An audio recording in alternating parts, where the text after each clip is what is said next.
sa inaasahan ng lakas ng bagyong si Rolly, no? Kung kaya't kinuha mo muna nila, inangat muna nila dyan from the sea, inilagay po nila dito sa area ng White Sand. Yung parang floating na ginagamit nila na equipment na yan sa kanilang proyekto rito.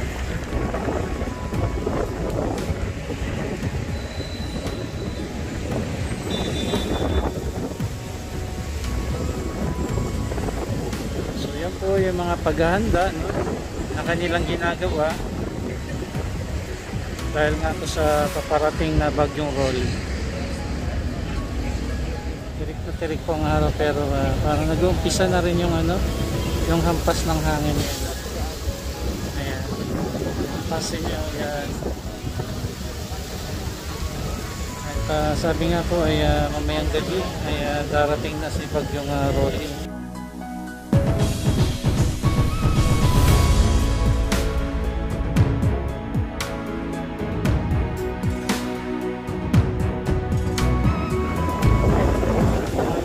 Ito po yung hangin, mga kababayan. Nagpapadyan na po yung presensya ni bagyong Rolly. Bukas ng umaga, no? Punta po tayo rito, update po tayo bukas na sa maaaring mga kaganapan dito sa White Sand. Especially ito rin yung inaabangan ng mga karamihan, especially kapag may bagyong dumarating na. Ito ang lagi nilang pinapatikos.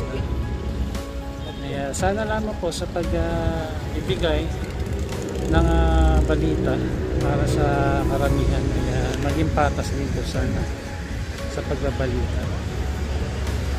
So naririyan naman po yung kawani ng DNR, no, na hindi naman po sila nagpapabaya.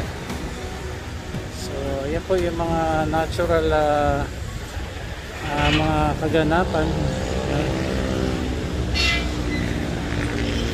na hindi po makokontrol, no? At naririyan po ang mga taga-DN na kung ano man po yung mga mangyayari, magaganap. At minimake sure nila ng dolomite sand ay hindi po mawawash out. Naririyan na po yan dahil gumawa rin naman sila ng engineering intervention dyan para hindi siya basta-basta mawawash out. So ang nangyayari nga po is wash in. Kung makikita nyo nga po, no, yung area na yan na sa may shoreline ay pumatong na po yung black sand sa white sand.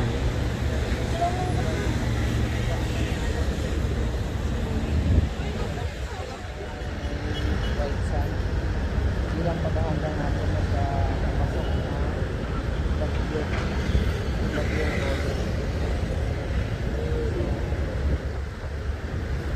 baka mga yung gabi daw po maramdaman.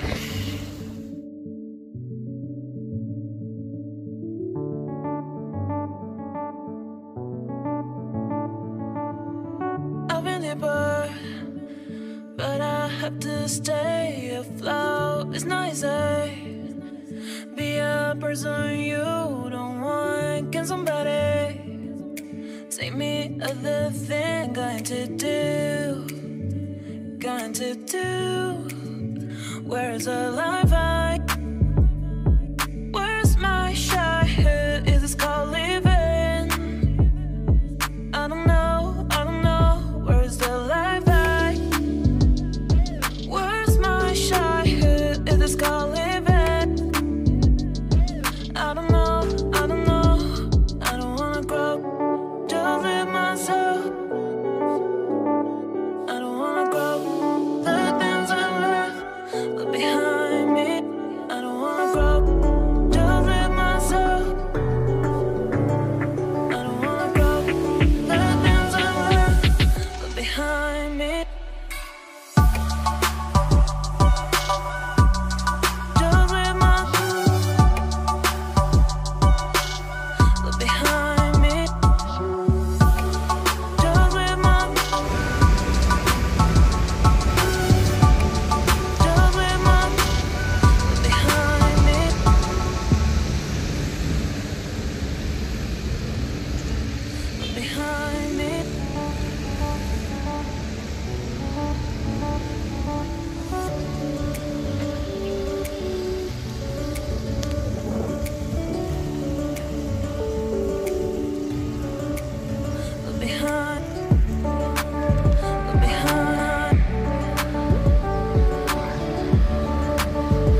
Yan, kahit tirik na tirik po yung araw ngayong hapon na ito, no? Medyo nagbabadya na rin po ng papalakas ng mga hangin, ano? Si Bagyong Rolly po, ay naasahan na darating yung ahampas dito sa Kamaynilaan mamayang gabi, no, hanggang sa kinabukasan.